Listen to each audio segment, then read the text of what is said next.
my dear students. Today we are going to study story of English, and the name of the chapter is Modern English. That means we will study about the evolution of modern English. Let's start. चलिए शुरू करें. इससे पहले हम लोग पढ़े थे किसके किसके बारे में, तो ओल्ड इंग्लिश के बारे में पढ़े थे, हाँ या नहीं. ओल्ड इंग्लिश का ड्यूरेशन क्या था, 449 टू 1066, हाँ या नहीं. Yes sir. और वहीं अगर हम बात करें कि मिडिल इंग्लिश का 1150 से लेकर के 1500, तो 1500 के बाद ऑनवर्ड, यानी कि 1500 के बाद जो अब तक है उसको क्या कहते हैं हम लोग, तो मॉडर्न इंग्लिश कहते हैं. क्या कहते हैं, मॉडर्न इंग्लिश कहते हैं. तो आज मॉडर्न इंग्लिश ना जानेंगे, हालांकि यह भी जानेंगे कि मॉडर्न इंग्लिश भी कैसे डिवाइड हुआ है, बटा है. तो सबसे पहले लेते हैं the English from 15th century. The English from 15th century till now, अब तक इज कॉल्ड मॉडर्न इंग्लिश. यानी कि 15वीं शताब्दी से शुरू होकर के 15th सेंचुरी से स्टार्ट हुआ और अब तक जो जारी है वो क्या है, क्या है जी, मॉडर्न इंग्लिश है. तो it is now practical to divide this period. अब यह क्या हो गया, प्रैक्टिकल हो गया है कि इस पीरियड को, यानी कि मॉडर्न इंग्लिश पीरियड को भी डिवाइड किया जाए इनटू मॉडर्न इंग्लिश 1 and 2, यानी कि दो फेज में इसको डिवाइड किया जाए, फर्स्ट में और सेकेंड में. मॉडर्न इंग्लिश अभी भी है, कब से लेकर के 1500 से लेकर के ऑनवर्ड अब तक. लेकिन इसमें क्या है, इसको भी अब जरूरत हो गया है कि इसको 2 फेज में हम बांट दें. कितने फेज में, 2 phase. For the simple reason that social, technological and political development. और सिंपल रीजन है इसका, साधारण सा कारण है. सिंपल रीजन, साधारण कारण कि ध्यान देखिए, टेक्नोलॉजिकल चेंजेस आया है ना जी. उसके बाद देखिए सोशल, सामाजिक भी बदलाव आया है, पॉलिटिकल डेवलपमेंट आया है, और यानी कि किस कुल मिलाकर के अगर देखिए तो कल्चरल चेंज आ रहा है, जिसके कारण नई वोकैब, नई वर्ड यूज होने लगे. और उन सभी वर्ड्स का, जैसे अगर आप बात करें तो सेल का मतलब हम लोग क्या पढ़े अभी तक, सेल सेल का मतलब, हाँ इंग्लिश में कमरा. सेल का मतलब जेल का कमरा या फिर कमरा कहिए. बायो में अगर आप जाते हैं तो वहां पर सेल का मतलब हो जाता है क्या, कोशिका हो जाता है.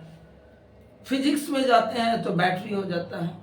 हाँ, केमिस्ट्री में और अगर सेल के साथ फोन लगा दीजिए तो बैटरी से चलने वाला फोन. तो हो क्या रहा है, खास तौर पे कंपाउंड नाउन बहुत ज्यादा, ठीक है. जैसे बोलते हैं पुलिसमैन, टेबल फैन, देख रहे हैं. अच्छा, फैन के इन्वेंशन के बाद ही तो टेबल और फैन हुआ होगा, हाँ या नहीं. चलिए आगे बढ़े.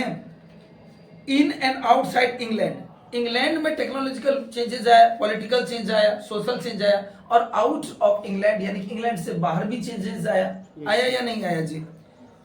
तो इन द लास्ट 500 ईयर्स, अंतिम के 500 सालों में स्टीम इंजन के बाद क्या, रेलवे, रेल ट्रेन जिसको कहते हैं. इसी प्रकार फिर आप देख रहे हैं कि कैसे है या नहीं है. Yes sir. आप अमेरिका देख सकते हैं या नहीं, अमेरिका में बात कर सकते हैं किसी से या नहीं, कर सकते हैं ना, हाँ या नहीं. Have affected the structure and the use of English. और यही टेक्नोलॉजिकल डेवलपमेंट, पॉलिटिकल डेवलपमेंट या सोशल चेंजेस, इसने क्या किया, जो इंग्लिश का जो स्ट्रक्चर है उसको प्रभावित किया, उसके उपयोग को प्रभावित किया, अफेक्ट किया. But it is basic nature has not Altered much. लेकिन इसका जो, बट इट्स बेसिक नेचर, लेकिन इस मॉडर्न इंग्लिश का जो बेसिक नेचर था उसमें क्या हुआ जी, अल्टर्ड नहीं हुआ. अल्टरेशन बता चुके हैं. अल्टर जो होता है इसका मतलब होता है चेंज. अल्टर का मतलब चेंज. बोल रहा है अल्टर्ड मच, ज्यादा बदलाव नहीं आया. It is interesting to chart the course of this language. अच्छा, इसका जो कोर्स है, कोर्स समझते हैं ना जी, करिकुलम जो पाठ्यक्रम है, बोल रहा है it is interesting to chart the course. ध्यान दीजिएगा, it is interesting to chart the course of this language over the years and understand how. और यह क्या है जी, इस कोर्स को, इस पाठ्यक्रम को, कोर्स का मतलब क्या होता है, पाठ्यक्रम को, जो इस भाषा का जो पाठ्यक्रम है, लगभग सैकड़ों सालों में एंड अंडरस्टैंड, और समझने के बाद हाउ इट हैज स्टेबलाइज, कैसे इसने स्टेबलाइज किया, खुद को स्टेबलाइज यानी कि स्थापित किया itself in the world as an international link language, खुद को ऐसे स्टेबलाइज किया सैकड़ों सालों में कि यह वर्ल्ड लैंग्वेज बन गया। क्या बन गया? वर्ल्ड का लिंक लैंग्वेज, यानी कि संसार के एक हिस्से को दूसरे हिस्से से जोड़ने वाला। हाँ या नहीं? Yes sir. And power house of literary activity, और लिटरेरी एक्टिविटी का यानी कि साहित्यिक क्रियाकलाप का, साहित्यिक कामों का ये पावर हाउस हो गया। अब पावर हाउस समझते हो ना, जहाँ से एनर्जी जनरेट होता है। हाँ या नहीं? Yes, sir. यहाँ तक कोई दिक्कत भी है क्या? No, कोई भी वर्ड हार्ड वर्ड तो नहीं है। Itself in the world today English occupies an enviable position as the official language. Today English, और आज अगर हम इंग्लिश को देखें, इंग्लिश लैंग्वेज को ऑक्यूपाइड, उसने स्थान ग्रहण कर लिया है, यानी कि स्थान ले लिया है। एन इनवाइबल पोजीशन, यानी कि क्या, एक ऐसा पोजीशन ले लिया है, एक ऐसा स्थान जो उस स्थान से उसे अभी तक हटाया नहीं जा सका है। As the official language in all world forums, यानी कि जितने भी संसार के ऑल वर्ल्ड फोरम्स का मतलब जो ऑफिसेज है बड़े बड़े, चाहे यूएन की बात करें, हम WTO की बात करें, यूएन समझते हैं, United Nation, WTO World Trade Organization, या WHO की बात करें, यहाँ का जो लैंग्वेज है वो क्या मेनली क्या है? इंग्लिश है वर्ल्ड फोरम पर। Such as the UNO United Nation Organization, जैसे कि सच एज, जैसे कि क्या जी, UNO and all its subsidiary units, और इसके जितने भी हिस्से हैं, किसके हिस्से? UNO की। कौन कौन सा? WHO क्या है? World Health Organization, IMF, Indian नहीं, इंटरनेशनल मॉनेटरी फंड, ठीक है, इंडियन बोलने वाले थे, इट्स स्लिप ऑफ टंग बोली। उसके सार्क हो गया, ILO हो गया, ये सब किसका है? सब्सिडरी यूनिट्स जी। और इसका ऑफिशियल लैंग्वेज क्या? English. Yes sir. Are all using English in India too, Bharat में भी, इन इंडिया टू, यानी कि भारत में भी वी आर ग्रेटली, ध्यान देखो, we are greatly dependent on English for official, हम अपने ऑफिशियल वर्क के लिए बहुत ज्यादा डिपेंडेंट हैं, निर्भर है। किस पर निर्भर है जी? इंग्लिश पर।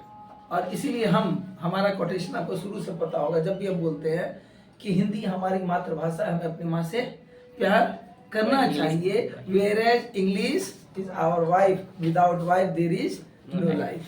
तो इंग्लिश का भी उतना ही योग्यता है, हाँ या नहीं? उतना ही क्या है? यूज है, उपयोग है।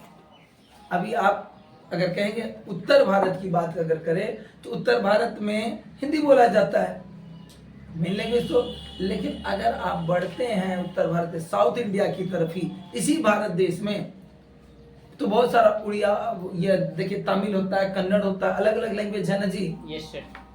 वो भाषा तो हमको नहीं आता है, फिर हम अपने आपको कैसे एक्सप्रेस करेंगे अपनी फीलिंग को वहां पर? दो ही बात होता है, याद करेंगे, यानी कि साइन लैंग्वेज का इस्तेमाल करेंगे। Yes sir. जो तो ये तो समझिए कि पूरे विश्व, क्या किसी गोले पर चले जाइएगा वहां काम आ जाएगा, हाँ कि नहीं जी? Yes sir. इशारा वाला, कपार दर्द है तो क्या कहेंगे? तो साइन लैंग्वेज में तो क्लियर है। जैसे पूछते हैं हाउ आर यू, कैसे हैं आप, हिंदी में, और इशारा में पूछेंगे, एक लाइन में क्लियर है।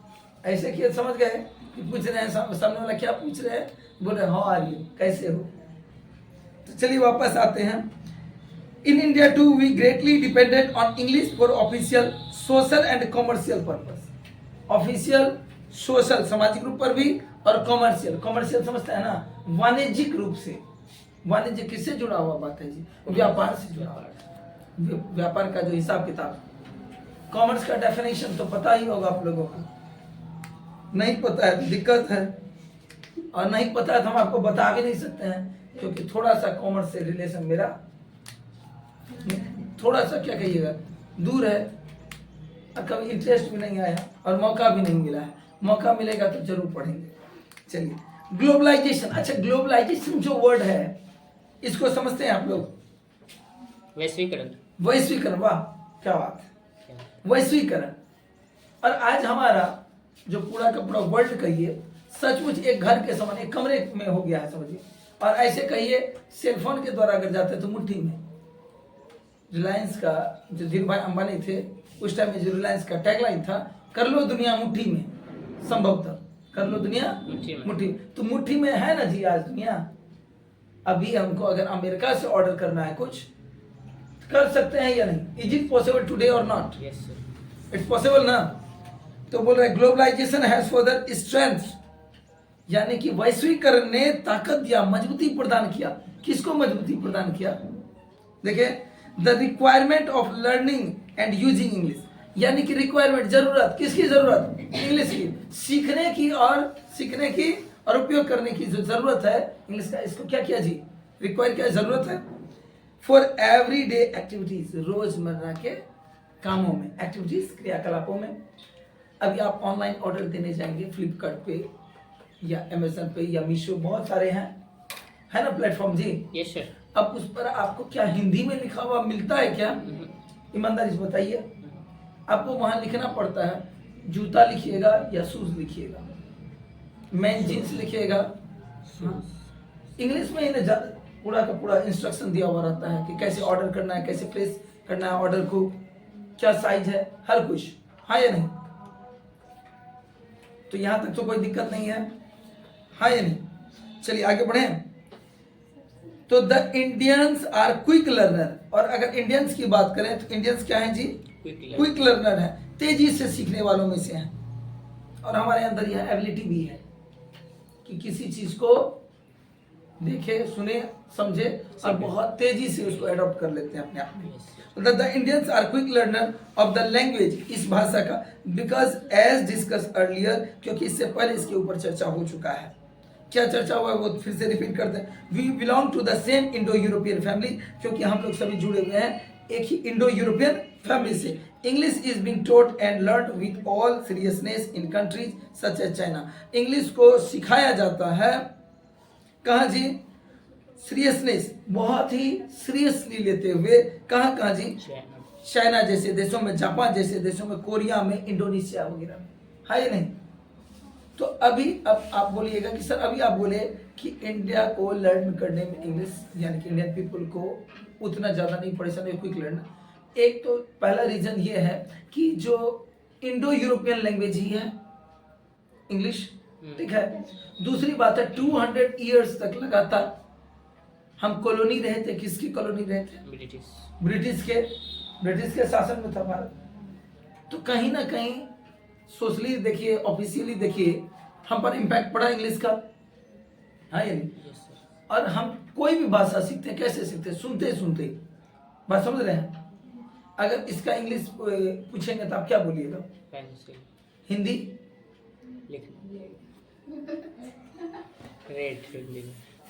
स्टॉप मार दिया है, सब चल रहा है, स्टॉप मार दिया है। पता चल रहा है क्या? हो गया है? आप भी बता दीजिए, इतने विद्वान को नजर आते हैं, समझिए बात को। तो हम क्या, ये कब इसका इन्वेंशन होने के बाद ही तो इसका नाम रखा गया होगा, हाँ या नहीं? तो अब पेंसिल का हिंदी अगर क्या बोलेंगे? लिखने वाला, लेखनी कह देंगे। लेखनी अगर कह दें तो वो भी परफेक्ट नहीं आ रहा है। तो यानी कि बहुत सारा ऐसा, जैसे कि आप बोलते हैं स्टेशन, बोलते हैं ना जी, तो अब स्टेशन का हिंदी बोलेंगे तो अब अपने आप में आप सोचिए, तो क्या वैसे बनाने के लिए तो लोग कह देता है धूम्र सकट विश्राम आलय, कह दिया, बात समझ रहे हैं? लेकिन वास्तविकता में कहिए तो कौन का इस प्रकार के शब्दों का प्रयोग करेगा? करता है क्या? नहीं ना। तो हम प्रयोग किसका किए? जाने अनजाने इंग्लिश का ही कर रहे हैं। क्लियर है? अगर हम कहें किसी को भी कि वैसे तो चैलेंज नहीं है, लेकिन लगभग अगर बोले तो 90% आदमी को अगर कह दे बिना इंग्लिश का एक शब्द प्रयोग किए हुए लगातार जो है 2 घंटा तक बोलते रहिए, तो हमको नहीं लगता कि 1-2 शब्द ऐसा नहीं है कि आ जाएगा इंग्लिश का। आ जाएगा ना जी। क्या बोलिए कंप्यूटर को? गणनक यंत्र, संग्रह गणनक यंत्र संभवतः कहा जाता है।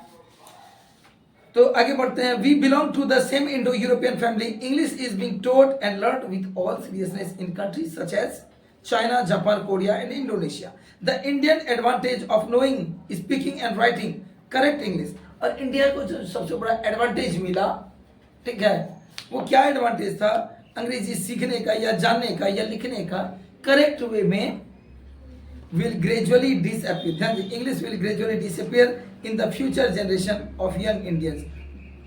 जो फ्यूचर जनरेशन है, भविष्य का जो क्या जी जनरेशन है, उसमें भी young Indians do not seriously take up the challenging task, क्योंकि उन्होंने इसको ज्यादा चैलेंजिंग टास्क के रूप में नहीं लिया of mastering a world language, कि ये जो वर्ल्ड लैंग्वेज है इस पर कमांड पाने का। तो क्या बोला? इंग्लिश विल ग्रेजुअली डिसअपियर, अंग्रेजी लगातार क्या होते चले गया जी? डिसअपियर होते चले गया, ठीक है। इफ द फ्यूचर जनरेशन, क्या बोल रहा है? English will generally gradually disappear if the future generation of young Indian do not seriously take up the challenging task. क्या हो जाएगा? डिसअपियर हो जाएगा अगर नहीं ले जनरेशन, जो युवा जनरेशन है भारत का, वो इसको सीरियसली नहीं लेता है, चैलेंजिंग नहीं लेता, चैलेंजिंग टास्क के रूप में, मास्टरिंग अ वर्ल्ड लैंग्वेज के रूप में मास्टरिंग, इस पर कमांड पाने के लिए। तो कहने का मतलब करेक्ट लैंग्वेज की बात करें, हम धीरे धीरे इंग्लिश बोलने वाले लोगों की संख्या बढ़ रही है, लेकिन इसको हम करेक्ट की बात करें तो इंडियन इंग्लिश अपने किस चीज के लिए जाना जाता था? तो हम जहाँ का लैंग्वेज है या इंग्लिश, उससे भी ज्यादा करेक्ट इंग्लिश बोलने वाले हैं, क्योंकि हम लोग ग्रामेटिकल पढ़ते हैं। बोलते हैं या नहीं बोलते हैं? ग्रामेटिकल। लेकिन धीरे धीरे क्या हो रहा है, हम भी उसी प्रकार के इंग्लिश में एडॉप्ट होते चले जा रहे हैं। किस प्रकार की इंग्लिश में? जहाँ की ग्रामर को उतना ध्यान में नहीं रखा जाता है। स्पोकन वगैरह में देखते हैं ना, स्पोकन का कोर्स अगर कर रहे हैं तो इससे क्या लगता है, पता चल जाता है ना। जैसे हम ही जब बात करते हैं आपसे, तो सिर्फ ध्यान रखते हैं कुछ बेसिक स्ट्रक्चर का, है या नहीं, पूर्णतः परफेक्शन पर नहीं जाते हैं। The development of modern English, अच्छा डेवलपमेंट किसका डेवलपमेंट? मॉडर्न इंग्लिश का was largely help by the introduction of the printing technology. और कब हुआ ये? तो हम लोग मिडिल इंग्लिश का ही लास्ट ड्यूरेशन चल रहा था, जब 1476 बोले थे, लिखवाए थे शायद, हाँ, विलियम कैक्सटन था ना, printing press 1476। The development of modern English first was largely help, modern English का जो पहला पड़ाव है उसको खास तौर पे हेल्प किया किसने? जब इंट्रोडक्शन हुआ, किससे इंट्रोड्यूस करवाया गया? तो प्रिंटिंग टेक्नोलॉजी से 1476 में। This stabilize standard form of English, और इसने स्टैंडर्ड फॉर्म इंग्लिश का स्टेबलाइज किया, स्थापित किया स्पेलिंग एंड प्रोनाउंसिएशन, स्पेलिंग में भी और प्रोनाउंसिएशन में। प्रोनाउंसिएशन समझते ही हैं, उच्चारण में। It also allowed opportunity to more people, इसने और ज्यादा लोगों को क्या दिया? अपॉर्चुनिटीज दिया to more people to write and give wider circulation to their writing, कि वो लिखें और अपने आप और ज्यादा सर्कुलेट करें, फैलाएं, ठीक है, उनके अपने राइटिंग को, अपने लेखन को। अच्छा बताइए, आप सोचिए, जिस समय मैन्युस्क्रिप्ट यूज होता होगा, मतलब हाथों से लिखा जाता होगा, उस समय ज्यादा से ज्यादा बुक तो लिखना मुश्किल होता होगा, है या नहीं? लेकिन प्रिंटिंग प्रेस के बाद क्या हुआ कि इसको स्प्रेड करना आसान हुआ, उसके बाद थोड़ा चीपर हो गया, सस्ता हो गया होगा, है या नहीं? क्योंकि लेबर कॉस्ट घटेगा ना जी। अब एक व्यक्ति अगर बुक लिखने बैठे तो वो बुक पे डिपेंड करेगा, वैरी करेगा, ये 2 दिन 3 दिन, कम से कम 1 दिन लग सकता है एक बुक को लिखने में, समझ रहे हैं? Yes sir. और वही प्रिंटिंग प्रेस 1 दिन में कितना बचेगा, और ज्यादा से ज्यादा लोग पढ़ेंगे, चाहे वो पोएम हो, स्टोरी हो। उस टाइम में तो आपको टेलीविजन वगैरह भी नहीं था क्या? तो उस समय लोग क्या नाटक वगैरह देखते थे। इन नाटकों का लिखा जाना भी तो जरूरी है कि नहीं है? चलिए आगे बढ़ते हैं। It also allowed opportunities to more people to write and gave wider circulation to their writing. This was facilitated by the rise of literacy in England. और यह खास तौर फैसिलिटेट हुआ किसके उद्भव के लिए, राइज के लिए जी? Literacy in England. लिटरेसी साक्षरता कहाँ जी, इंग्लैंड में। And by the end of the 17th and 18th century, और 18वीं और 17वीं शताब्दी के अंत तक, 17वीं शताब्दी समझ रहे हैं ना, 701 के बाद, 700 के बाद 17वीं शताब्दी हुआ, में 18th सेंचुरी हुआ, और 1600 के बाद हो गया आपको 17th सेंचुरी। तो reading public had grown considerably, वो धीरे धीरे इस पर देखिए कंफ्यूजन अगर है 17वीं और 18वीं शताब्दी में, सर जैसे 21 है तो 2000 के बाद, तो अभी 21वीं सदी कहते हैं ना। हाँ। चल क्या रहा है 2024, यस सर, चल रहा है 21वीं ये सदी। 2000 के बाद का ईस्वी चल रहा है। हाँ, तो इसलिए तो 21वीं सदी कहते हैं हम लोग, 21st सेंचुरी इसको कहा Yes, जाता है। तो इसी तरह जब आपको 17th सेंचुरी कहा गया तो 1600 के बाद, 18th कहा गया तो 1700 के सर बाद। 1600 के बाद 1601 से ना? जैसे 1601 आया हाँ। तो वैसे कौन सा हो गया, 17th सेंचुरी स्टार्ट हो गया। Yes, sir. 1701 से क्या हो गया, 18th सेंचुरी। यस सर, बस समझ रहे, 1801 के बाद क्या कर देंगे, 19th सेंचुरी, और 1900 के बाद 20th, और 2000 के बाद हो गया 21st सेंचुरी। कोई दिक्कत है यहाँ तक? Reading public had grown considerably, लोगों ने पढ़ने वाले लोगों की संख्या धीरे धीरे क्या होते चले गई, बढ़ते चले गई। Other major factor contributing to the growth of the language, और दूसरे जो फैक्टर्स थे, घटक थे ऐसे कहिए, तो contributing to the growth of language, उन्होंने भी अपना योगदान दिया इस भाषा के विकास में, ग्रोथ में, वृद्धि में। Were the development of England as a maritime power, क्योंकि इंग्लैंड का जो है पावर जो है वो मैरीटाइम पावर, लगभग बहुत सारे कंट्री को वो अपना कॉलोनी बना लिया था। जहां जहां वो कॉलोनी बना रहा होगा तो वहां तो उसका मेन लैंग्वेज क्या था, मेनलैंड लैंग्वेज इंग्लैंड का क्या इंग्लिश है, तो वहां तो वह इंग्लिश को ही प्रिफर करता होगा। यस सर, अब ऑफिशियल लैंग्वेज खुद को समझने के लिए, ताकि वो समझ सके, और धीरे धीरे वहां क्या कर दिया होगा, वहां इंग्लिश में ही सारा कुछ ऑफिशियल वर्क जितना है उसको स्टेबलाइज किया होगा। इससे वर्ल्ड में धीरे धीरे इंग्लिश का क्या होते चले गया, वैल्यू जो है वह बढ़ता चला गया। The expansion of the British empire, और जो विस्तार, एक्सपेंशन का मतलब विस्तार, किसका विस्तार बाबूरे, तो ब्रिटिश एम्पायर का, यानी कि अंग्रेजी साम्राज्य का। And the growth of commerce, और लगातार जो कॉमर्स में विकास होते चले गया, इंडस्ट्री में डेवलपमेंट होते चले गया, वृद्धि होती चले गया। कॉमर्स कहें तो कॉमर्स आप एक सब्जेक्ट के रूप में लेते हैं, जबकि यह वाणिज्य है, व्यापार से। आप कल्पना कर सकते हैं कि बिना ट्रेड का, बिना व्यापार का, बिना लेन देन का कॉमर्स हो सकता है क्या? कॉमर्स में अगर लेन देन ही हटा दें तो कॉमर्स ही खत्म। क्या है, न देगा कोई न लेगा कोई, तो क्या कॉमर्स रह जाएगा क्या, सामान? ठीक है, अब वो वाला लेन देन नहीं है, ठीक है, जिसमें कहते हैं एक ये हम तुम्हारा लिए जान दे देवो, तो फालतू बात है ना, सच्चाई बात बता। यहाँ बात हो रहा है कि सीधा क्या लेन देन किस चीज का, वो कैपिटल हो सकता है, वो गुड्स हो सकता है। हिंदी में पूछ, थोड़ा सा बीच में पूछ रहे हैं सर। यस सर, इंडस्ट्री और बिजनेस में क्या अंतर होता है? इंडस्ट्री और बिजनेस में, इंडस्ट्री में तो उत्पाद होता है सर। इंडस्ट्री हो गया कारखाना, Yes, sir. जन निर्माण। अब बिजनेस हो गया व्यापार। रिलायंस का अगर बात करें तो वो क्या है, बिजनेस, बिजनेस, बिजनेसमैन है। टाटा का बात करें तो इंडस्ट्री है। इंडस्ट्री। हाँ, two major well known events in Europe, दो मुख्य घटनाएं घटी इवेंट हुई कहाँ जी, यूरोप में। Namely the renaissance and the reformation had for reaching effects on the English language. ये एज ऑफ रेनेसेंस था। रेनेसेंस यानी कि चेंज, किसका दौर, तो अंग्रेजी में बदलाव का दौर, और रिफॉर्मेशन पुनर्निर्माण का, इसका रिफॉर्मेशन यानी कि पुनर्निर्माण का। Had for reaching effects on the English language, और इसमें भी क्या हुआ, अंग्रेजी में धीरे धीरे क्या हुआ, प्रभावित किया, और इससे इंग्लिश क्या हुआ, एक्सपेंड होते चले गया।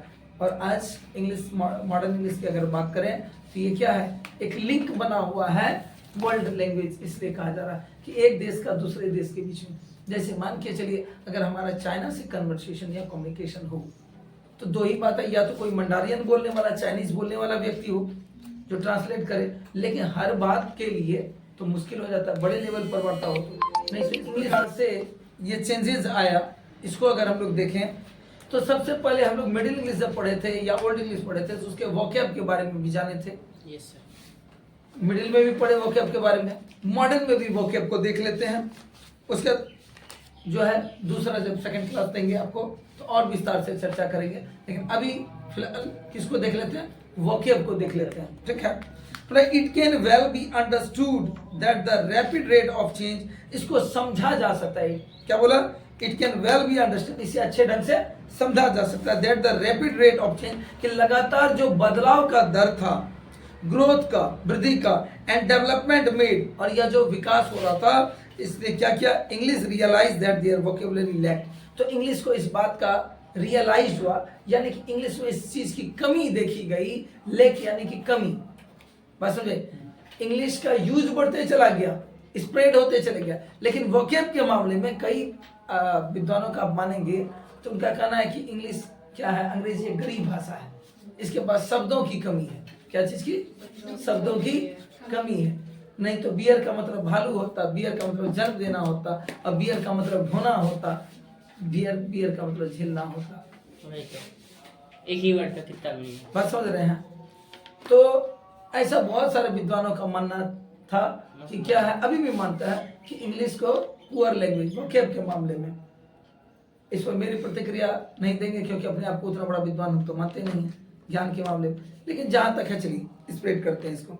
English realise that their vocabulary lack the words to express this new idea, इन नए विचारों को व्यक्त करने में इंग्लिश में इस चीज का कमी देखा गया कि वो नए शब्दों का वो क्या करे, अब नए शब्दों से इंट्रोड्यूस हो ताकि आइडियाज को एक्सप्रेस कर सके, क्योंकि लगातार क्या हो रहा था, रिफॉर्मेशन हो रहा था, and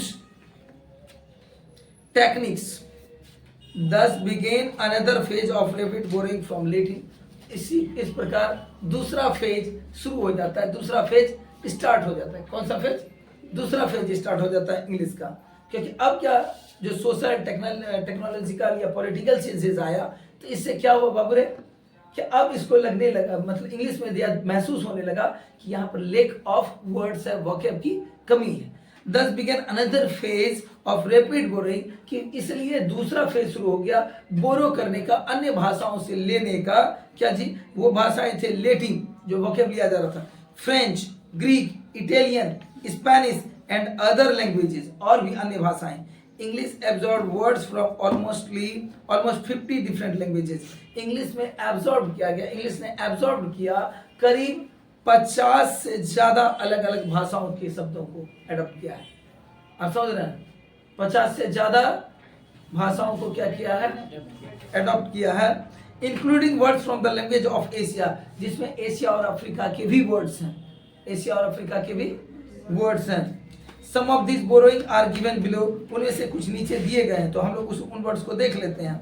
However, it is important to remember that there was a group which objected, जब इस बात को आगे हम कुछ शब्द को लेंगे जो बताएंगे कौन कौन सा शब्द किस किस लैंग्वेज से लिया गया, कुछ शब्द पूरा का पूरा 50 अलग अलग भाषाओं से लिया गया शब्द का तो डिबेट नहीं कर सकते हैं, इसलिए कुछ शब्दों को लेंगे, लेकिन इससे पहले देखिए कुछ इंपॉर्टेंट बात जो ध्यान में हमको रखना चाहिए कि that there was a group, कि कुछ समूह ऐसा भी था जो इंग्लिश को चाहने वाले में से थे, भाषा से प्रेम करने वाले थे, उन्होंने इस बात पर ऑब्जेक्शन भी किया, विरोध भी किया to the process, and they came to be known as the purists. उनका मानना था क्या कि अन्य भाषाओं से इंग्लिश में क्यों लिया जाए, अन्य शब्दों को, अन्य भाषाओं के शब्दों को इंग्लिश में क्यों एडॉप्ट किया जाए, उनको क्या कहा गया, तो प्यूरिस्ट्स कहा गया। तो इसको आप याद रखेंगे, there was a group which objected to this process and they came to be known as the purists, but they were unable to stop, लेकिन वे इसको रोक नहीं पाए थे, कौन नहीं रोक पाए थे, प्यूरिस्ट्स, to stop the inflow of foreign words, कि लगातार जो समावेश होते चले गया फॉरेन वर्ड्स का, विदेशी शब्दों का, into इंग्लिश वोकैबुलरी, अंग्रेजी के शब्दकोश में। अब कुछ वर्ड्स जिसके बारे में बोले थे तो देख लेते हैं फटाफट से, जैसे लेटिन या ग्रीक वर्ड का अगर बात करते हैं, आप इस सबको एक एक बार रिवाइज कर लेंगे क्योंकि ऑब्जेक्टिव में आपका रह सकता है। एडेप्ट है, एप्रोप्रिएट है, कैप्सूल है, लूनर है, वायरस है। एडेप्ट, एडेप्टेशन का रूट वर्ड है एडेप्ट। एप्रोप्रिएट जानते हैं ना सब बहन जी, कैप्सूल, लूनर, वायरस, ये सारा वर्ड जो देख रहे हैं किसका है, लेटिन या ग्रीक का है। फ्रेंच से देखिए कौन कौन सा वर्ड लिया गया है। एलॉय, एलॉय समझते हैं, मिश्र धातु को कहते हैं, हाँ या नहीं। कॉपर और आयरन मिला दिए क्या हो गया, एलॉय हो गया। तो बैटरी, चॉकलेट, पासपोर्ट, टिकट, ये सब फ्रेंच वर्ड है। अब तक आपको पता था क्या, ये सब कौन सा वर्ड है, फ्रेंच वर्ड है। बैटरी कह रहे हैं तो क्या, फ्रेंच वर्ड। टिकट बोले तो फ्रेंच वर्ड। और हम लोग कहते हैं टिकट इंग्लिश शब्द बोलते हैं ना जी, और पूछ देते हैं उसका हिंदी बताइए। तो हम लोग में से कुछ काबिल है मेरी तरह और भी, जो कि आवत जावत प्रमाण पत्र, टिकट का हिंदी। तो कौन जाकर के स्टेशन पर जाकर के वहां पे काउंटर पर बोलेगा हमको एक आवत जावत प्रमाण पत्र जो है प्रदान करने का कष्ट करें, क्या चलेगा, नहीं। चलिए हिंदी से भी लिया गया है। गुरु हिंदी वर्ड है ना, पंडित, शिपॉय, साड़ी, ठग, ये सब कौन सा वर्ड है, हिंदी का वर्ड है, जो शामिल किस में हो गया, इंग्लिश में। अरबिक वर्ड देखिए, सुल्तान, शेख, अलजेब्रा, जानतेगा अल, उसके बाद हशीश, अलजबरा, हशीश, अलजबर। हम तो इतना ही अलजबरा के बारे में आपको बता सकते हैं। कोई अलजबर हुआ करते थे गणितज्ञ, जिनके क्या कहता है, जिन्हें माना जाता है कि इसका क्या कहते हैं, पढ़े थे 10th क्लास वगैरह में, बहुत दिन हो गया। तो अलजबर थे कोई जिन्होंने इसका मतलब आविष्कार कही या प्रयोग शुरू किया था, अलजेब्रा का जो बीज गणित है हमारे मैथमेटिक्स में, ठीक है। यहाँ तक हमको उसके बारे में अलजबर वर्ड से जानकारी है। आगे बढ़ते हैं, इटालियन की बात करें। इटालियन वर्ड देखिएगा, जैसे बालकोनी, बालकोनी बोलते हैं ना जी, वॉलेट, जगह बैलेट है, बैलेट पेपर जैसे बोलते हैं। सोनेट 14 लाइन्स वाला पोएम। लॉटरी, फ्यूज, उसके बाद मैक्रोनी। मैक्रोनी कौन कौन खाए, मैक्रोनी खाए हो, सुबह का नाश्ता, आज खाएंगे हम पास्ता, यही है मैक्रोनी, ठीक है। लास्ट फटाफट से ले लेते हैं स्पीड में। पुर्तगीज में देखिए बफेलो, ठीक है, बरंडा, उसके बाद मार्मरेड, पेगोडा। पर्शियन में हो गया बाजार, कारवां, सोफा, शाह, दीवान, किस्मत। स्पेनिश में हो गया banana, cockroach, guitar, potato, barricade. Dutch में हो गया knapsack, landscape, frolic, sleeve, easel. Turkish में हो गया कॉफी, कियोस्क, योगर्ट, ठीक है। उसके बाद कैप्टन। अफ्रीकानस में हो गया ट्रेक, अपार्थाइड। ये सारा वर्ड क्या था जी, एक बार इसको का हिंदी है ना, बरामदा होता है। हाँ, फिर यहाँ तो बस इसको आप देख लीजिएगा एक बार। फिर बरामदा क्यों दे दिया दूसरा लैंग्वेज, बरांडा, ये अलग अलग लैंग्वेज में अलग अलग तरह से बोला जाता है ना। तो हमारे बरांडा भी, बालकोनी के बारे में अगर कहिएगा तो हल्का पोर्च जो आगे निकला हुआ रहता है उसको भी बालकोनी कहा जाता है, ठीक है। तो आई होप कि आज का क्लास ठीक लगा होगा। जय हिंद, जय भारत।